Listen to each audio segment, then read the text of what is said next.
pada tanggal 9 Oktober tahun 1945 di bawah pimpinan T.E.D. Kelly. Pendaratan tentara sekutu Inggris ini diikuti oleh pasukan sekutu dan NICA yang dipersiapkan untuk mengambil alih pemerintahan. Kelly menyatakan bahwa tujuannya datang ke Indonesia adalah untuk mengambil kembali tawanan dari kamp-kamp yang ada dan memulangkan mereka. Esoknya, tim Relief of Allied Prisoners of War and Internment (RAPWI) mulai bekerja dan mendatangi beberapa kamp tawanan untuk membawa mereka ke Medan. Hal ini tentu saja disetujui oleh Tokoh Muhammad Hasan yang saat itu adalah Gubernur Sumatera, karena tujuannya baik.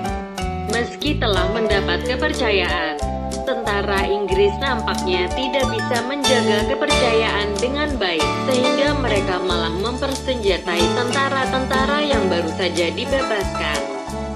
Kemudian membentuk Medan Batalion Koninklijk Nederlands Indische Leger (KNIL), di mana pasukan KNIL ini terdiri dari bekas tawanan yang tadi dipersenjatai. Namun amarah para pejuang tak lagi terbendung ketika pada tanggal 13 Oktober tahun 1945, satu tentara NICA merampas lencana merah putih dan menginjak-injaknya di tanah.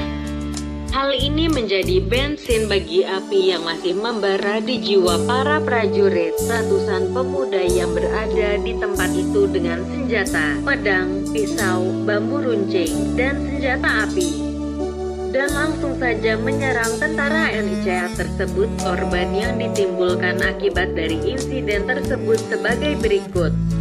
Satu ofisir bernama Letnan Gunebek dan 7 serdadu NICA meninggal.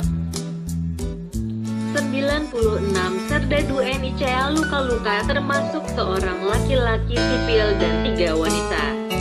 Di pihak pemuda Indonesia menurut prasasti yang didirikan berjumlah 7 orang. Pada tanggal 16 Oktober tahun 1945, salah satu pemimpin Laskar Rakyat, Bejo dan pasukan selikurnya menyerang gudang senjata Jepang di Pulau Brayan untuk memperkuat persenjataannya. Malam harinya, Bejo dan pasukannya kembali menyerang markas tentara Belanda di Glugur dan Helvetia. Serangan tersebut berhasil menewaskan 5 serdadu KNIL. Tanggal 17 Oktober tahun 1945 di Jalan Delhi dan Jalan Serdang, atau yang sekarang dikenal dengan Jalan Perintis Kemerdekaan, terjadi bentrok antara pejuang dengan Inggris di sebuah masjid. Para pejuang yang dipimpin oleh Wiji Alvisa dan Zain Hamid.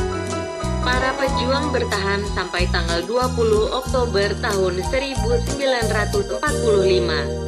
Inggris memutuskan untuk membakar masjid tempat para pejuang bertahan. Dikarenakan serangan para pejuang, Komandan Inggris yang ditugaskan menjaga ketertiban dan keamanan Brigjen T.E.D. Kelly pada tanggal 18 Oktober tahun 1945 mengeluarkan ultimatum yang berbunyi bahwa bangsa Indonesia dilarang membawa senjata, termasuk senjata tajam. Komandan Inggris untuk Sumatera Mayor Jenderal Chamber menegaskan bahwa pasukan Jepang diberi kekuasaan untuk mengamankan daerah-daerah di luar kota Medan. Tanggal 7, 8, 9 Desember tahun 1945, siang dan malam para pejuang menyerang asrama tentara Inggris. Pada tanggal 10 Desember tahun 1945, Sekutu dan NICA melancarkan serangan besar-besaran terhadap kota Medan.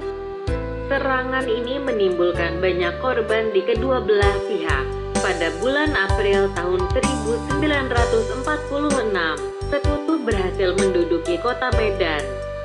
Untuk sementara waktu pusat perjuangan rakyat Medan kemudian dipindahkan ke Siantar. Sementara itu perlawanan para laskar pemuda dipindahkan keluar kota Medan pada akhir bulan Mei. tentara Inggris menggempur habis-habisan kampung-kampung di sekitar Medan. Akibat serangan tersebut membuat warga sipil mengungsi ke daerah-daerah di luar kota Medan seperti Tanjung Morawa, Pancur Batu, Tebing Tinggi, Siantar. Agustus tahun 1946 dibentuklah Komando Resimen Laskar Rakyat Medan Area. Kapten Nip, Karim dan Marzuki Lubis dipilih menjadi komandan dan kepala staf umum. Awal Oktober tahun 1946, satu batalion pasukan bersenjata dari Belanda mendarat di Medan. Diikuti beberapa hari kemudian datang satu batalion KNIL dari Jawa Barat. Tanggal 10 Oktober tahun 1946, Divisi Gajah dan KRI RMA bersepakat akan melakukan serangan bersama. Adapun sasaran serangan tersebut adalah Medan Timur, Kampung Sukarame, Sungai Cerah; Medan Barat, Padang Bulan; Petisan, Jalan Priangan. Sedangkan untuk Medan Selatan ialah Kota Maksum. Pasukan akan bergerak sepanjang Jalan Medan Belawan. Hari yang ditentukan tanggal 27 Oktober tahun 1946. Sasaran pertama ialah Medan Timur dan Medan Selatan. Tanggal 27 Oktober Batalion Resimen Laskar Rakyat di bawah pimpinan Bahar bergerak menguasai pasar 3 bagian Kampung Sukarame. Sedangkan Batalion B menuju Kota Maksum dan menguasai Jalan Mahkamah dan Jalan Utama. Sementara di Medan Barat, Batalion 2 Resimen Laskar Rakyat dan pasukan di bawah pimpinan Ilyas Malik menguasai Jalan Priangan, Kuburan China, dan Jalan Pinje.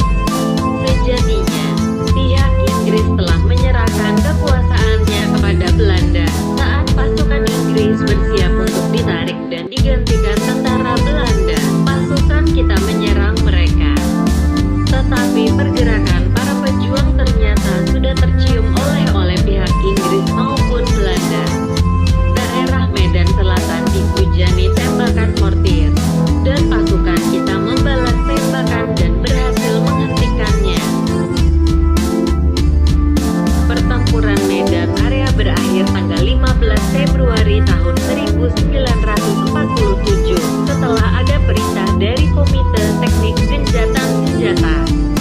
Sesudah itu Komite Teknik Gencatan Senjata melakukan perundingan untuk menetapkan garis-garis demarkasi definitif untuk Medan Area. Perundingan berakhir pada tanggal 10 Maret tahun 1947 dan ditetapkanlah garis demarkasi yang melingkari kota Medan dan daerah koridor Medan Belawan.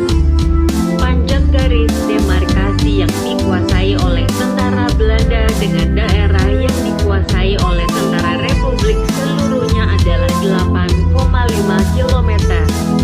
Pada tanggal 14 Maret tahun 1947 dimulailah pemasangan patok-patok garis demarkasi tersebut.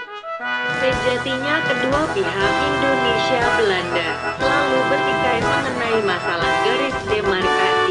4 bulan setelah berakhirnya pertempuran Medan Area, Belanda melaksanakan